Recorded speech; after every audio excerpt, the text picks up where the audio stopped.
All right. We are back from our closed session. And since we do not have the city attorney here, I will report out and I will report that there is no reportable action from today's closed session. And we are going to move on now to our one and only item of new business, which is an action item, the Central San Joaquin Valley Risk Management Business Travel Accident Program and other insurance matters as deemed necessary. Members of council, at the last council meeting, you had asked about the travel program that is offered to us through the JPA. I did research that, was able to discuss with them. I do need to make a correction on my agenda item. I had indicated that the program costs $15 per person. That was a miscommunication between myself and Jeanette Workman.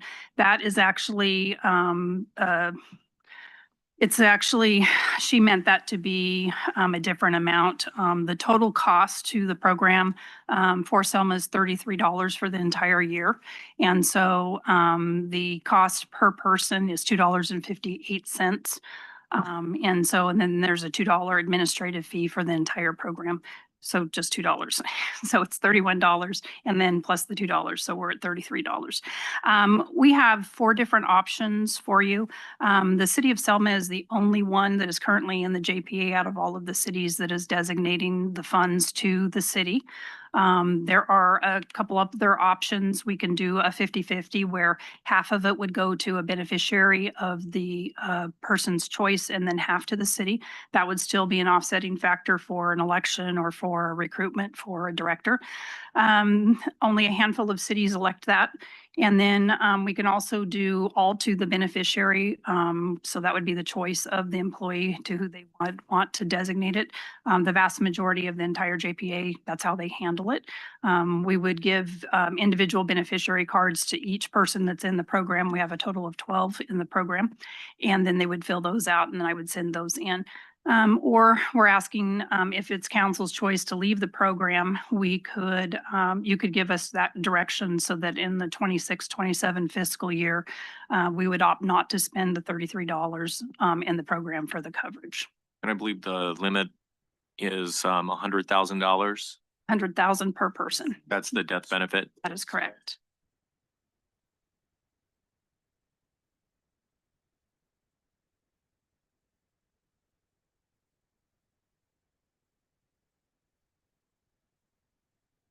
Got it. And then in terms of the covered cause of loss, is it just air travel or is it any travel to any sponsored city event? It is not, it's a very limited scope policy. So it is not in travel. It's while you're actually at the conference if something happens, and it's not, it can't be health related.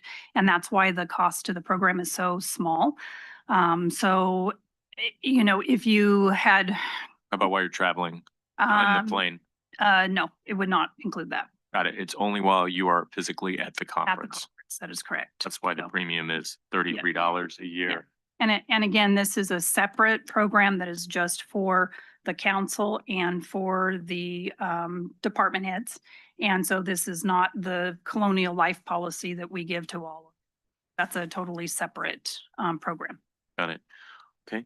Would does council have any preference on this as to where the proceeds should go upon the passing of someone at a conference? Should the proceeds go to the spouse? Beneficiary. Does it have to be the spouse or can it be any designated beneficiary? Absolutely. So in the absence of a beneficiary card, it would go to the spouse. But otherwise, yes, you have the right to designate to whoever you like, just like with regular life insurance. Is there a motion to designate those benefits to the beneficiary? Is there a second? Okay, would you call the roll, please?